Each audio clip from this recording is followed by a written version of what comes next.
நிறுத்துப்பா. காலையில ஆமை வடை சாப்பிட்டேன், அஜீரணம் ஆயிடுச்சு போல இருக்கு. பாத்தியா எவ்வளவு பெரிய சவுண்ட் வருதுன்னு. முண்டோ அஜீர்ணம் இல்ல, டயர் பஞ்சர் ஆயிடுச்சு. பஞ்சர் ஆயிடுச்சா? இப்ப என்னடா பண்றது? பேசாம பஸ்லயே போயிருந்திருப்பேன். நான் அதான் செய்ய போறேன். அப்ப நான் என்ன பண்றது? எதுக்கு இருக்க, பஞ்சர் போட்டு எடுத்துட்டு. உயிர் நண்பனை பஞ்சர் போட சொல்றா. இப்ப பஞ்சர் போடுமா அப்புறம் டிஞ்சர் போடுமா? இதுக்கு தான் இவங்களை நம்புறது இல்ல. ஒழுங்கா கவர்மெண்ட் பஸ்ல ஏறி போயிருந்திருக்கணும். நான் அதை செய்யாம விட்டுட்டேன். நான் ஓய், லிஃப்ட் கிடைக்குமா? டயர் பஞ்சர் ஆயிடுச்சுங்க. ட்ரை பண்ணி பாருடா. நான் லாரி எல்லாம் பைக்ல ஏத்துறது இல்லீங்க. என்னது லாரியா? ஒண்ணு ஈவ்டீஸ் தான். இதெல்லாம் தப்புங்க. நீங்க இறங்கி என்கிட்ட வம்புக்கு வந்தீங்க.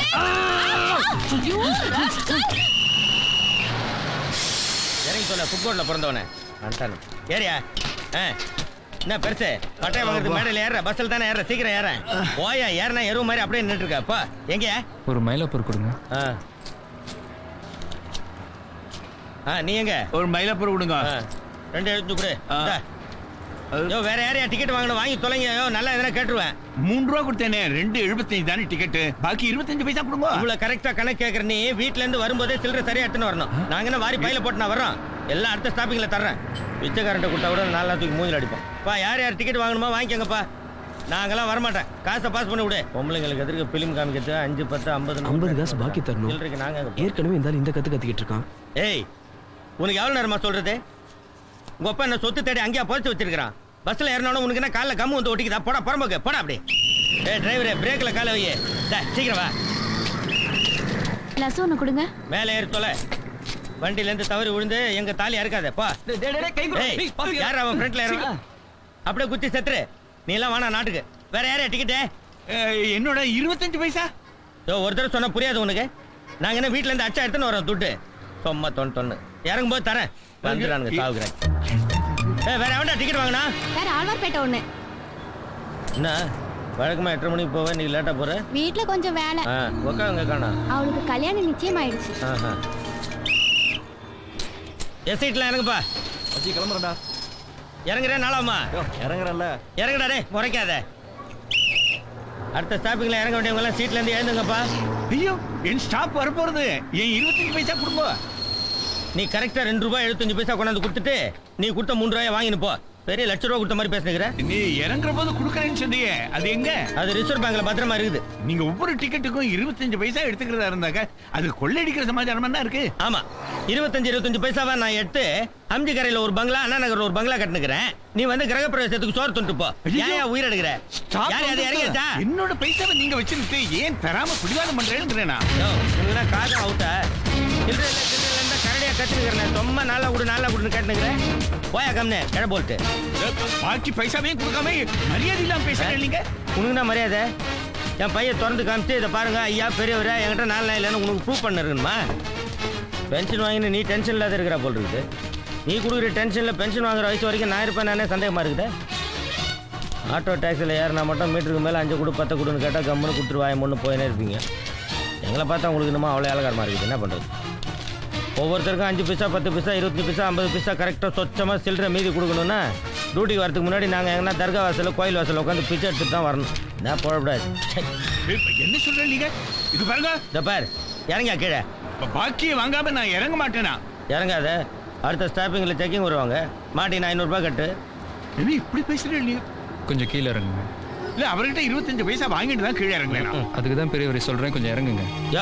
அதான் சொல்றாருல, இறங்கியா. இல்ல என்னோட 25 பைசா நான் தர்றேன் வாங்க. அது நீங்க எதுக்கு சார் தரணும்? அவ தர வேண்டியவ தரணும். அதான் கர்ண பிரபு தரேன்றாருல, கீழே இறங்கி வாங்கிக்க. கொடுத்துருப்பா போ. எனக்கு இப்ப நீங்க கொடுத்துருவேன். ஆனா ஒவ்வொருத்தருக்கும் 25 பைசா யாரு கொடுப்பா சொல்லுங்க. அதுக்கு தான் சொல்றேன், நீங்க வாங்க. கீழே இறங்குறாரு. அப்பா என்ன அப்பா இந்த 4 நாள் தான் உன் நெத்தில ஒட்டி தூங்கி போறாங்களா? கம்முன்னு போயா. என்ன கொடுமை பார்த்தடா. இத பத்தி நிச்சயம் கம்ப்ளைண்ட் கொடுத்தாகணும். டெப்போ அந்த பக்கம் தான் இருக்குது. போய் கம்ப்ளைண்ட் பண்ணு. வயசான காலத்துல வீட்டுல ஓரம் படுக்காத பைய தூக்கின்னு வந்துச்சு. மூஞ்ச பத்தி அதுக்கு புறம்போக்கு. பார்த்தடா. ஹலோ, என்ன புறம்போக்கு நிலத்துக்கு நாளைக்கு பட்டா போட்டுடலாம். பிகிலா ஸ்டார் தோற கிளம்பு. பட்டா போட்டுடலாமா சார்? 23/2/2002 அன்னைக்கு காலையில் 10:30 மணிக்கு விஸ்வநாதன்றவர் உங்ககிட்ட 3 ரூபா கொடுத்து 2.25 ரூபா டிக்கெட்டுக்கு போக மீதி 25 பைசா கேட்டிருக்காரு. அதுக்கு நீங்கள் அடுத்த ஸ்டாப்பில் தரேன், இறங்கும் போது தரேன்னு சொல்லி கொடுக்காம ஏமாத்திருக்கீங்க. சில்லறை இருந்தால் கொடுத்துருக்க மாட்டோமா சார்? வேலைக்கு வர நீங்கள் தான் உங்களுக்கு தேவையான சில்லறை கொண்டு வரணும் சார். பஸ்ஸில் ஏறுற எல்லா பயணிகளும் எப்படி சில்லறை கொண்டு வர முடியும்?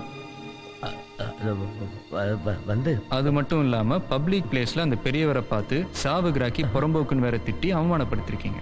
பயணிகள் கிட்ட எப்படி நடந்துக்கணும்னு நீங்கள் வேலைக்கு சேரும் போது மேல் அதிகாரிங்க உங்களுக்கு சொல்லிக் கொடுக்கலையா? அது சொல்லி கொடுத்துருக்குறாங்க சார். அப்படின்னா ஏன் அந்த பெரியவரை பார்த்து தவறான வார்த்தைகளை உபயோகப்படுத்துனீங்க? அது யுவர் ஆனர், இதற்கு மேல் டிப்போ அதிகாரி ராஜரத்னத்தை விசாரிக்க விரும்புகிறேன். டிப்போ அதிகாரி ராஜரத்னம், டிப்போ அதிகாரி ராஜரத்னம், டிப்போ அதிகாரி ராஜரத்னம். நீங்க தானே டிப்போ அதிகாரி? ஆமா சார். இதுக்கு நீங்க என்ன சொல்றீங்க? சில்லறத்தனமான கேள்விகளை என்னால பதில் சொல்ல முடியாது சார். ஐ ஆம் an அட்மினிஸ்ட்ரேட்டிவ் ஆஃபீஸர். இல்லை சார், நீங்க பதில் சொல்லியே ஆகணும். அட்மினிஸ்ட்ரேஷன்னா என்ன சார்? நிர்வாகம் சார். உங்க நிர்வாகத்தின் கீழ் தானே ஒரு வேலை செய்யறாரு. ஆமா சார். உங்க நிர்வாகத்திறன் சரியா இருந்திருந்தா கண்டக்டர்களை கண்டிச்சிருப்பீங்க, இந்த மாதிரி தவறுகள் நடந்தும் இருக்காது. உங்களோட அலட்சிய போக்குனால கண்டக்டர்களும் டிரைவர்களும் மக்களை மரியாதை குறைவா பேசுறதும், ஸ்டாப்ல நிக்காம போறதும், பயமுறுத்துற மாதிரி வண்டியை ஓட்டுறதும், பஸ்ஸில் கூட்டமே இல்லைனா கூட கண்டக்டர் உட்காந்துக்கிட்டே டிக்கெட் கேட்கறதும், இந்த மாதிரி தவறுகள் தொடர்ந்துகிட்டே இருக்கு. இதுக்கெல்லாம் நிர்வாக அதிகாரியான நீங்க தான் பொறுப்பு. கரெக்ட். யுவர் ஆனர், ஒரு ஓய்வு பெற்ற ஆசிரியரை, அதையும் மீறி ஒரு ஆஸ்மா பேஷண்ட்டை 25 பைசா தராமல் ஏமாற்றி 3 கிலோமீட்டர் நடக்க வைத்ததோடு அல்லாமல் பொது இடத்தில் தகாத வார்த்தைகளால் திட்டி அவமானப்படுத்தியதற்கு ஐபிசி செக்ஷன் 499 ஹார்மிங் ரெப்புடேஷனிலும் அவருக்கு ஏற்பட்ட மன உளைச்சலுக்கும் உடல் வேதனைக்கும் நஷ்ட ஈடாக ரூபாய் 10,000-உம் அவருக்கு தர வேண்டிய 25 பைசாவையும் சேர்த்து 10,025 பைசாவும் வழங்க வேண்டும் என்றும், இது போன்ற தவறுகளுக்கு காரணமாக இருந்த அதிகாரிகள் மீது நடவடிக்கை எடுக்க வேண்டும் என்றும் கேட்டுக்கொள்கிறேன். இந்த வழக்கில் கண்டக்டர் மீதும் டிப்போ அதிகாரி மீதும் தவறுகள் இருப்பதால் தலைமை நிர்வாகம் பாதிக்கப்பட்ட திரு விஸ்வநாதனுக்கு 10,000 ரூபாயுடன் பாக்கி 25 பைசாவும் வழங்க வேண்டும் என்று இந்த கோர்ட் உத்தரவிடுகிறது. நிர்வாக குறைவுக்கு காரணமான டிப்போ அதிகாரி ராஜரத்னத்தையும் பயணிகளை மதிக்க தவறிய கண்டக்டர் கணேசனையும் 6 மாத காலம் தற்காலிக பணி நீக்கம் செய்ய வேண்டும் என்றும் இந்த கோர்ட் அரசு போக்குவரத்து கழக நிர்வாகத்திற்கு பரிந்துரை செய்கிறது. உங்களுக்கு எவ்வளவு சில்லறை தரணும்? 10 காசு தரணும், பரவாயில்ல விடு. ஐயோ, இந்த விளையாட்டே வேண்டாமா? இப்ப 10 காசு வேணாம்பீங்க, அப்புறம் கோர்ட்ல போய் கேஸ் போடுவீங்க 10,000 வேணும்னு. நாங்க வேற சஸ்பெண்ட் ஆகணும். இது எங்களுக்கு தேவையா? நாமெல்லாம் எங்கடா இருக்கோம்? எப்படிடா திருந்துனாங்க? லாயர் சூர்யா ஆப்பு வச்சதுக்கு அப்புறமும் திருந்தலாம் எப்படிடா? என்ன சர்மா, பிசினஸ் எப்படி இருக்கு? உங்க கோஆபரேஷன்ல டூப்ளிகேட் பிசினஸ் ரொம்ப சூப்பரா நடக்குது மிஸ்டர் ஜிகே. குட். உங்க ஷேர் மட்டும் 3 கோடி ரூபாய். Excuse me mister GK. சொல்லுங்க. பூஞ்சோலை எஸ்டேட் கேஸ் ஹியரிங் வருது, கோர்ட்ல ஆஜராகணும். ஆப்போசிட்ல ஆஜராகிறது யாரு? சக்திவேல் மச்சன சூர்யா. சூர்யா தலைய மிதிச்சா வால் துடிக்கிறது சகஜம். பிகினிங் ஸ்டேஜ் தான், பாத்துக்கலாம். நான் தான்பா ஆரோக்கியசாமி பேசுறேன்பா. நல்லா இருக்கிறேன்பா. இன்னைக்கு தான் டிஸ்சார்ஜ் ஆனம்பா. டாக்டர் சொன்னார்ப்பா, ரொம்ப கவனமா கை வச்சுக்கோ, 6 மாசத்துல கை கூடிருன்னு சொன்னார்ப்பா. நீங்க வர வேண்டாம், நானே ஆட்டோ பிடிச்சு வந்துடுறேன்பா. வச்சுட்டுமாப்பா? சரிப்பா. கர்லாக்கடை இங்கே தானே வச்சோம், காணுமே. சார் இவ்வளோ டென்ஷனில் ஃபோன் பண்ணுறாரு. ஹலோ சார், நான் அட்வொகேட் நந்தகுமார் பேசுறேன். ஆமா, ஏதோ அர்ஜென்ட் நீங்களாமே. ஆமா, நானே உங்க வீட்டுக்கு வந்துடுறேன். உங்க வீட்டு அட்ரஸ் மட்டும் சொல்லுங்க, நான் நோட் பண்ணிக்கிறேன். இந்த பேப்பர் பேனா சார் சார் இங்கே பேப்பர்லாம் கிடையாது சார். Don't worry. உங்களுக்கு ஆட்சேபம் பண்ணீங்கன்னா என் கையில் கொஞ்சம் எழுதிங்களே. ரொம்ப தேங்க்ஸ் சார். பேனா என்கிட்ட இருக்குது. ஆமா சார், தப்பா எடுக்காதீங்க சார். சார் ஆமா, கட்டா விழுந்துறாங்க, சீக்கிரம் சொல்லுங்க.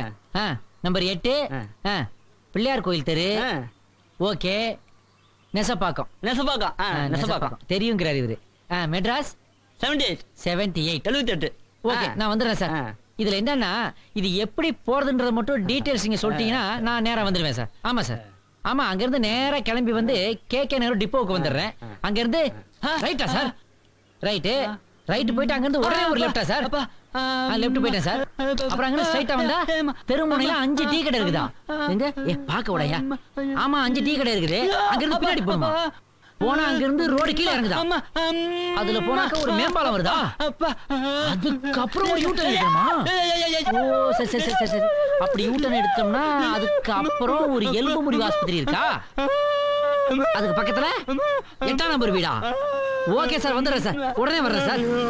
சார் ரொம்ப தேங்க்ஸ் சார். யோ எதுக்கு பக்கத்துல சொன்ன? எலும்பு முறிவு ஆஸ்பத்திரி பக்கத்துல. நான் அங்க இருந்தானே டிஸ்சார்ஜ் ஆகி வரேன்.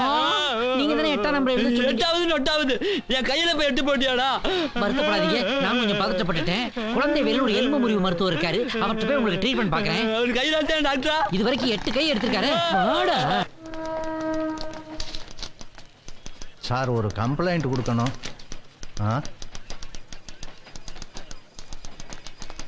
சார் கம்ப்ளைண்ட் ரைட்டரா பாரியா? எவ்வளோங்க சார்? என்னையா புதுசா கேக்குற? கொடுக்க வேண்டியதை கொடுத்தா முடிச்சிட போறோம். இந்தாங்க சார். ஓ சரி, என்ன இருக்கு? வணக்கம். சொல்லு. என் பேரு சிவராம, 36 வரதராஜர் தெருவில் குடியிருக்கேன். அதுக்கு என்ன இப்ப? பக்கத்து வீட்டு முத்துசாமி அடிக்கடி தகராறு பண்றாங்க. சரி சரி, அப்படியே போயிட்டு ஒரு ஸ்கொயர் வெள்ளை பேப்பர், ஒரு 10 கார்பன் ஷீட் வாங்கிட்டு வா. இரியா ஏட்டையா, டீ சாப்பிடுங்களா? சொல்லுங்களேன். 4 டீ, 2 காப்பி சக்கரை கம்மியா. அப்படியே எனக்கு ஒரு பேக்கெட் கோல்ஃப்ல கிங்ஸ், அவருக்கு வில்ஸ். ஐயோ ஐயா மறந்துட்டேனே. ஐயாவுக்கு பெரிய செவன்லையா 2 வாங்கிக்க. வடிவேலு பீடா போடுறியா? சொல்லுங்க. 4 பான்பராக் பெருசு, 420 2 ஜர்தா பீடா வாங்கிக்க. ரைட் ஐயா, பீடி வேணும். அவனுக்கு ஒரு 2 சந்திரியா பீடி வாங்கிக்க. நிக்காதையா, முதல்ல போய் வாங்கிட்டு வா. போய யோ சொன்னதுனா அவரே ஐயா பாக்குற, போயாங்கிற. யோ நில்லியா. ஐயா வந்து ஆட்டோவை கட் பண்ணி அனுப்பியா? யாரு? இன்ஸ்பெக்டர் வந்த ஆட்டோவா? இன்ஸ்பெக்டரா? அவரு நான் வீட்டு வேலைக்காரரா? ஐயான்னு சொல்லியா? போயா.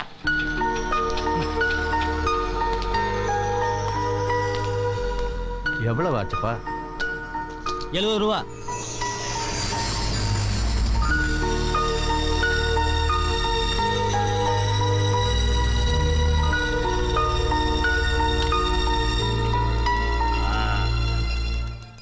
செவ்வெளி கிடைக்கல போல இருக்கு.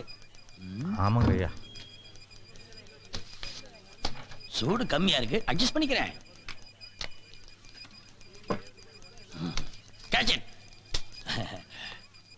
ஐயா என் கம்ப்ளைண்ட். பேர் என்னையா சொன்ன? சிவராமன். சிவராமன் வரதாயம் தெரியுதானே? ஆட்டோல வந்துடுறப்போ ஆட்டோக்கு துட்டு எடுத்து போயா.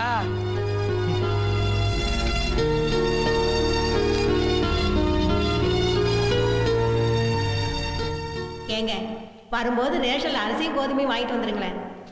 பெரியவரே, உங்க நிலைமை புரியுது. போய் வக்கீல் சூர்யாவை பாருங்க.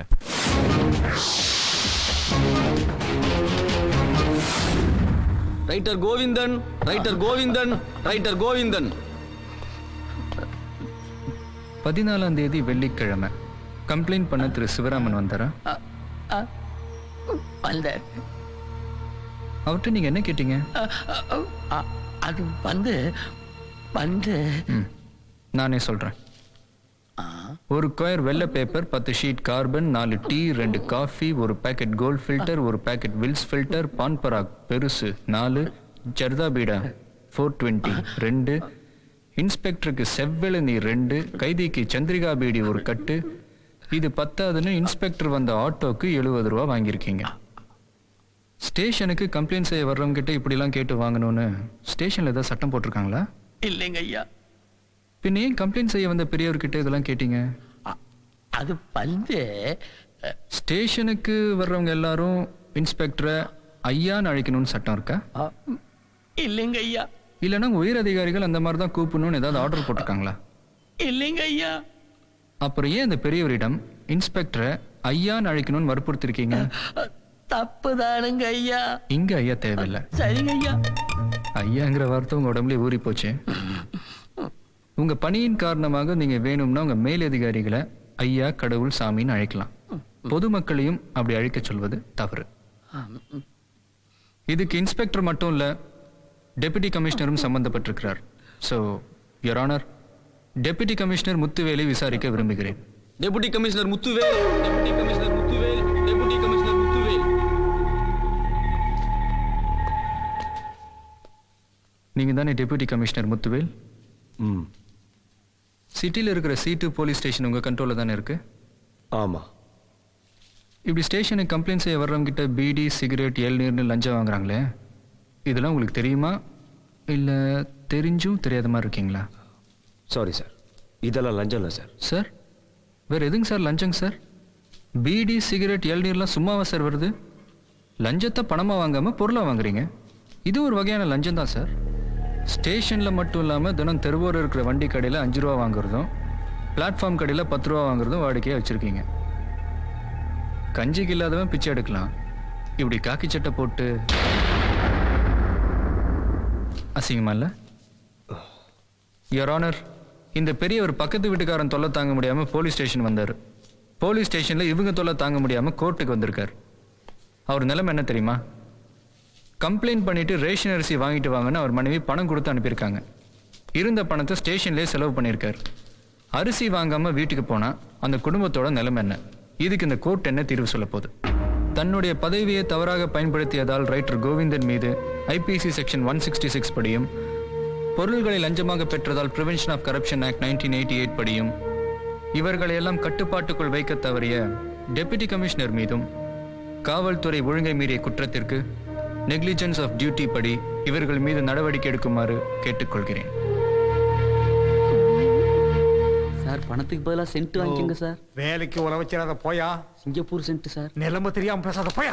இந்த வழக்கின் தன்மையை கருத்தில் கொண்டு பாதிக்கப்பட்ட பெரியவருக்கு inspector Devaraj, writer Govindan, deputy commissioner Muthuvel ஆகிய மூவரும் தங்களது 3 மாத சம்பளத்தை நஷ்ட ஈடாக உடனடியாக தர வேண்டும் என்றும், ரைட்டர் கோவிந்தன், இன்ஸ்பெக்டர் தேவராஜ் இருவரையும் ஓராண்டு காலம் தற்காலிக பணி நீக்கம் செய்ய வேண்டும் என்றும், தவறுகள் ஏற்பட காரணமாக இருந்த டெபுட்டி கமிஷனர் முத்துவேலை 6 மாத காலம் தற்காலிக பணி நீக்கம் செய்யும்படியும் இந்த நீதிமன்றம் காவல்துறைக்கு உத்தரவிடுகிறது.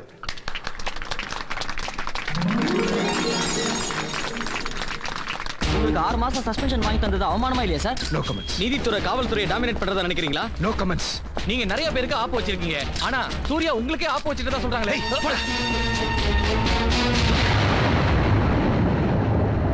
சாரி சார், தெரியாம அடிச்சிட்டேன். தெரிஞ்சே நிறைய இடத்துல இடிக்கிற.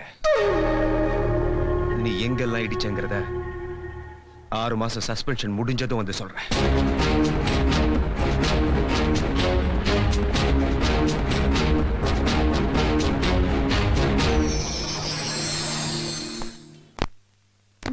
வீட்டை விட்ட கோர்ட்டு இப்படியே இருந்தா எப்படி? காதல்னு அலைய வேண்டியது. ஓகே, எனக்கு காய வைக்க வேண்டியது. இப்போ என்ன பண்ணணும்ன்ற? ரிலாக்ஸ்மா, சுத்தி லவ்வர்ஸ் தான். ஜாலி மூடுக்கு வா. அங்க பாரு, அவ எதையோ சாப்பிட்டுட்டு இருக்கான். நீயும் இருக்கியே. ஏய், அந்த மாதிரி ஒண்ணே ஒண்ணு.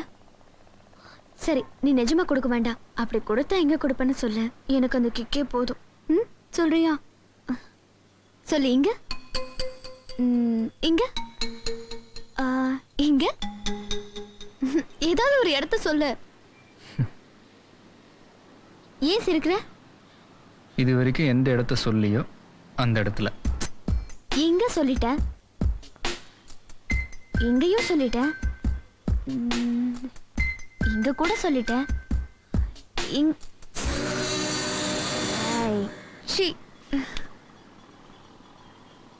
இவ்வளோ இடத்த சொன்ன நீ உள்ளங்கையை சொல்லவே இல்லையே.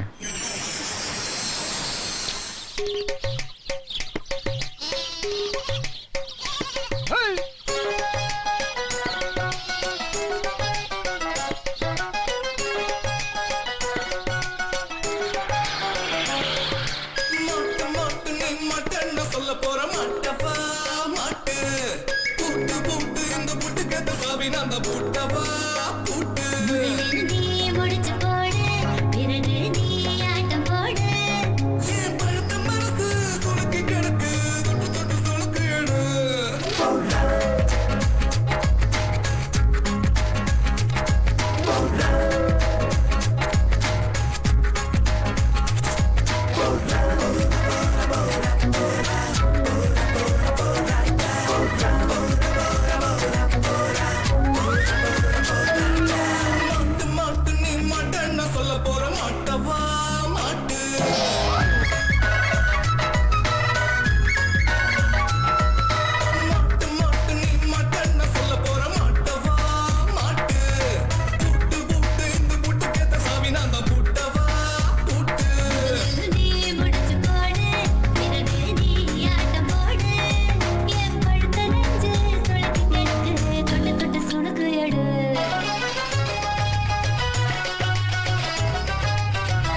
பொட்டு பட்டு உன்னெஞ்சில் பட்டு ஒட்டோந்து ஒட்டு மதனா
என்ன சூர்யா, நல்லா இருக்கியா?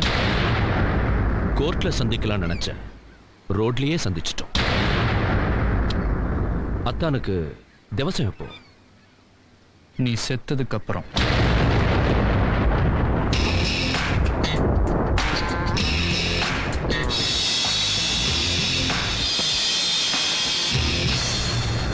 அரை லிட்டர் பால் வாங்கிட்டு போய் வீட்டுல அளந்து பார்த்தா 400 மில்லி தான் இருக்கு. காய்ச்சினா திரிஞ்சு போகுது. குழந்தைக்கு கொடுத்தா பேதி ஆகுது. வாங்காத, உன்னை யார் வாங்க சொன்னா? அந்த அம்மா சொல்றது உண்மைதான். நானும் தான் பால் வாங்குறேன். வீட்டுக்கு போய் அளந்து பார்த்தா கம்மியா இருக்கு. காய்ச்சினா கெட்டு போகுது.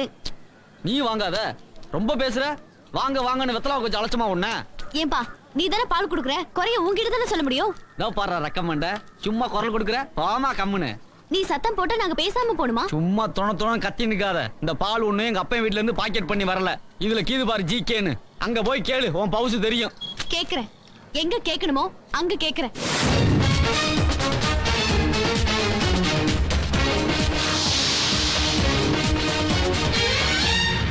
அரசு நிர்ணயித்த அளவு கட்டுப்பாடுகளை மீறியதாலும் தர கட்டுப்பாட்டை கடைபிடிக்காததாலும் மக்கள் நலன் கருதி ஜிகே அக்ரோ டைரி ஃபார்மை நிரந்தரமாக மூடி சீல் வைக்குமாறு இந்த நீதிமன்றம் உத்தரவிடுகிறது. ஜிகேயின் பால் பண்ணை சீல் வைக்கப்பட்டது அனைவரும் அறிந்ததே. மேலும் அவருக்கு சொந்தமான ஒயின் ஷாப்பில் விற்கப்பட்ட போலி மதுபானம் குடித்து 3 உயிரிழந்தனர். இதனைத் தொடர்ந்து வழக்கறிஞர் சூர்யா எடுத்த நடவடிக்கையின் பேரில் ஜிகேயின் ஒயின் ஷாப்பில் விற்கப்பட்ட அனைத்து மதுபானங்களும் போலி என கண்டுபிடிக்கப்பட்டு அவருக்கு சொந்தமான 56 ஒயின் ஷாப்புகளும் சீல் வைக்கப்பட்டன.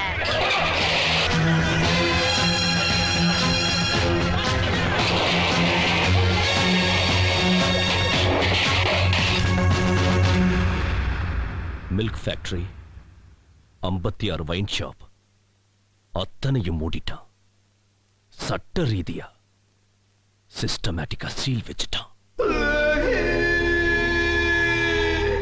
என் தனரேகையில கை வச்சவனுக்கு ஆயுள் ரேகையே இருக்கக்கூடாது.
ஒரு நிமிஷங்கண்ணா,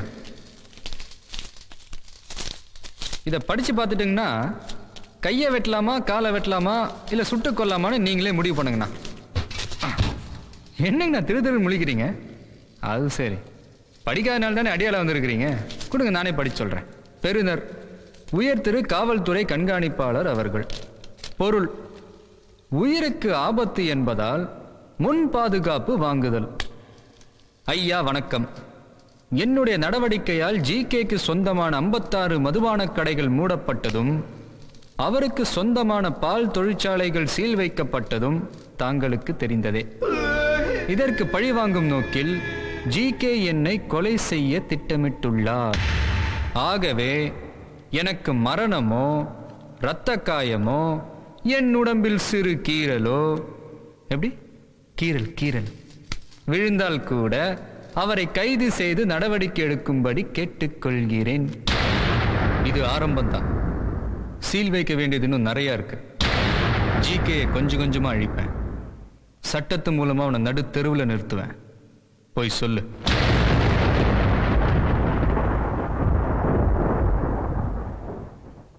மிஸ்டர் சூர்யா, இது வரைக்கும் தவறு செஞ்ச அரசு அதிகாரிகள் மேலதான் நடவடிக்கை எடுத்தீங்க. ஆனா இப்போ பெரிய பணக்காரங்களுக்கும் தொழிலதிபர்களுக்கும் எதிரி ஆயிட்டீங்களே, ஏன்?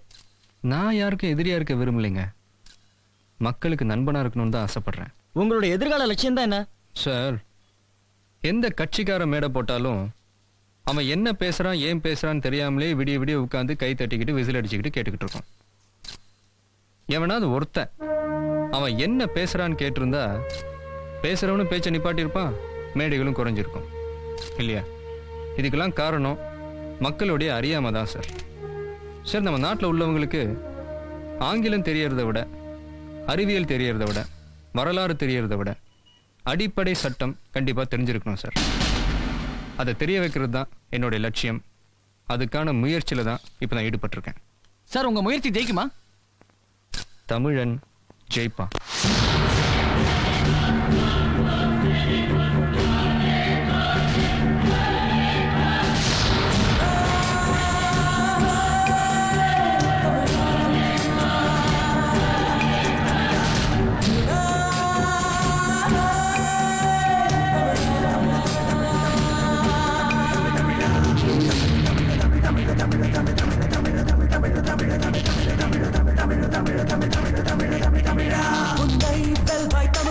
உலகை வெல்வாய் தமிழா, இமயம் மலையை கிடப்பில் கட்டி இழுத்து வருவாய் தமிழா.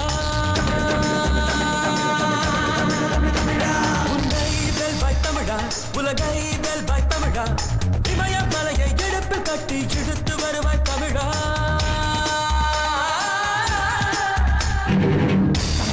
பயங்களும் வெள்ளி நதிகளும் தமிழன் நாட்டில் வர வேண்டும்.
என்ன உங்களுக்கு சமாச்சாரம் தெரியுமோ? என்ன? ஒரு வருஷமா பென்ஷன் வரலன்னு சொல்லிட்டு இருந்தேளே. ஆமா. மத்திய அரசு நிர்வாக தீர்ப்பாயத்துல 19வது செக்ஷன் படி கேஸ் போட்டேன்னா உங்களுக்கு பென்ஷன் உடனே கிடைச்சிருமா? உனக்கு எப்படிமா தெரியும்? சூர்யா கொடுத்த சட்ட புத்தகத்துல எல்லா விவரமா போட்டிருக்கு. சின்ன வயசா இருந்தாலும் பெரிய விஷயம் பண்ணிருக்கான். நிறுத்துன்னு சொல்றேன். இறங்கடா கீழே. உண்மையில வந்திருக்க தெரியுமா? பாக்கெட்ல எவ்வளவு வச்சிருக்க?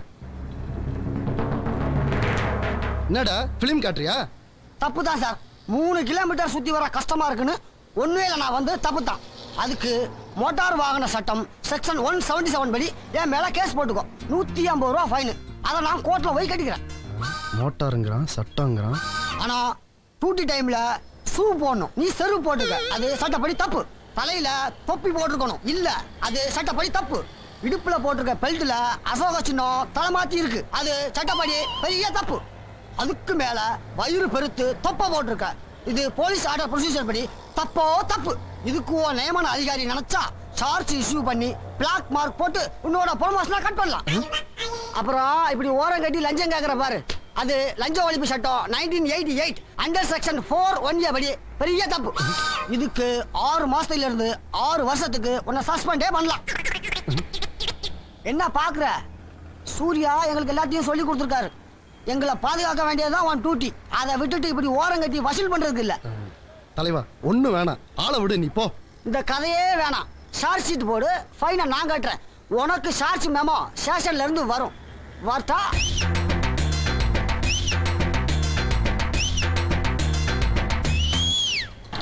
நீ கேட்ட இடம் வந்துச்சு, இறங்கு. பணம் எவ்வளவு பாச்சு? 150 ரூபா கொடு. என்னங்க குண்டுக மண்டை கேக்குறீங்க? இந்த கோடம்பாக்கத்துல இருந்து பனங்கல் பார்க்க வர்றதுக்கு 150 ரூபாய்ங்களா? ஆமா. சரி, உன்ற பேர் என்ன? பேரெல்லாம் கேக்குறான். எது கேக்குற? தலைவா, நுகர்வோர் பாதுகாப்பு சட்டம் செக்ஷன் 12 படி அதிக வாடகை கேட்ட தப்பு தான் தலைவா. வரேன் தலைவா. இரு இந்த ஒன்றரை காசை வாங்கிட்டு போ. வரேன் தலைவா. சும்மா வாங்கிட்டு போப்பா தலைவா. ஏடா குருவா மாற்றத்துக்குன்னா நல்ல வேலைக்கு தப்பிச்சோம். சூர்யா சரியான போர்டு தான் போட்டிருக்கிறாரு.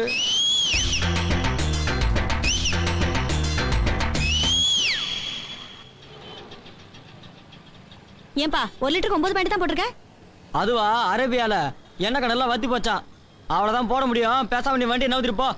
அப்படியா? அம்மா தாயே பங்க மூட வச்சிடாதம்மா, கரெக்டா போட்டுறேன். சூர்யா மாதிரி ஒரு ஆள் இல்லைனா நீங்களே திருந்தவே மாட்டீங்கடா. பஜ்ஜி இருக்கா? பின்ன பால்கோவாவா? இல்லைங்கண்ணா சூடா இருக்கான்னு கேட்டோம். கடாயில கைய விட்டு பாருவே, சூடா இருக்கா? சரி. டேய் எட்டி பார்க்காதடா. பஜ்ஜிக்காக வெட்டின வாழைக்காய் வெளியே கிடக்குன்னு தூக்கி உள்ள போட்ட போறாங்க. பஜ்ஜி எடுத்துக்கிட்டுமா? எடுத்துக்கப்பா, இதுக்கெல்லாம் ஆள் வச்சு எடுத்து கொடுப்பாங்க. என்ன ரொம்ப மரியாதையா பேசுறாரு? பசிக்கு பஜ்ஜி வாங்கி திங்கிறோம், இதுல என்ன மரியாதை வேண்டி கிடக்கு? இந்தா. என்னடா ஒரே எண்ணெயா இருக்கு? எடுடா அந்த பேப்பர். ஐயா பேப்பரை கேட்காதீங்கய்யா, பிராத கொடுத்துறாதீங்கய்யா. கடல்ல காலியா போச்சுன்னு கொஞ்சம் குருடாயில் கலந்தது என்னமோ உண்மைதான். கொஞ்சம் பொறுத்தீங்கன்னா சுத்தமான எண்ணெயில சூப்பரா போட்டு கொடுத்துருங்கய்யா. தயவு செய்து பேப்பரை மட்டும் கேட்காதீங்கய்யா. என்னடா 1 மீட்டர் கேட்டா 9 மீட்டர் அவுத்து விடுறான். ஆடா பாவி, நான் கேட்ட பேப்பரே வேற, நீ தப்பா புரிஞ்சுக்கிட்டியாடா. தமிழ்நாட்டுல பஜ்ஜி சாப்பிடுறதுக்குன்னு சில சம்பிரதாயம் இருக்குடா. 3 நாளைக்கு முன்னாடி உள்ள தினத்தந்தியோ தினகரன்லயோ கொஞ்சத்தை கிழிச்சு அதுக்கு நடுவுல பஜ்ஜியை வச்சு ஒரே அமுக்கி எண்ணெயை ஃபில்டர் பண்ணி கொலஸ்ட்ரால்லாம் எடுத்துட்டு சாப்பிடுற சம்பிரதாயம்டா எங்க சம்பிரதாயம். அத கேவலமா பேசுறான் இவன். ஆனா சூர்யா வெறும் ஒயிட் பேப்பரை வச்சுக்கிட்டு ஊரையே வெள்ளையாக்கிட்டியாடா. நீ சூப்பர்ரா. பூஞ்சோலை வழக்கை தீர விசாரித்ததில் பூஞ்சோலை எஸ்டேட் ஓனர் ஜிகேயை இந்த கோர்ட் வன்மையாக கண்டிப்பதுடன் பாதிக்கப்பட்ட தொழிலாளர்களுக்கு இழப்பு தொகையாக மொத்தம் ரூபாய் 25 கோடியும் அவர்களுக்கு மீண்டும் வேலை கொடுக்க வேண்டும் என்றும் இந்த கோர்ட் உத்தரவிடுகிறது. ஜிகே பையா, இனிமே உங்களை நம்பி பிரயோஜனம் இல்லை. அதனால உங்க ஃபார்ம் ஹவுஸையும் டிரான்ஸ்போர்ட்டையும் நான் எடுத்துக்கிறேன். எனக்கு கொடுக்க வேண்டிய பணத்துக்கு உங்க 15 லான்ச்சையும் 10 போட்டையும் எடுத்துக்கிறேன். நம்மளுக்கு நீங்க 15 கோடி தரணும். அதுக்கு உங்க வீட்டையும் அயன் ஃபேக்டரியும் சேர்த்து எடுத்துக்கிறோம். மிஸ்டர் ஜிகே, இப்ப கொடுத்தது போக இன்னும் 12 கேஸ்ல நீங்க நஷ்ட ஈடு கொடுக்க வேண்டியிருக்கு. நடுத்தெருவில் நிக்கிற உங்களுக்கு ஒரு வாட்ச்மேனா இருக்க விரும்புறேன். போங்கடா, எல்லாரும் போங்க. நான் ஒன்னும் பிறக்கும் போதே பணக்காரன் இல்ல. 7 வயசுல வயித்துல டியூப கட்டி சாராயம் வித்தவன். 10 வயசுல நான் பிளேடு போட்டவன். 15 வயசுல மர்டர் பண்ணவன். என் நெஞ்சில இருக்கிற முடிதாண்டா உதிர்ந்திருக்கு. இந்த நெஞ்சு இரும்புடா. மிதிக்கிறேன் அந்த சூர்யாவை. சொன்ன மாதிரியே என்ன நடுத்தெருவுக்கு கொண்டு வந்துட்டான்ல, விட மாட்டேன். என் கிரிமினல் பவர் என்னன்னு காட்டு.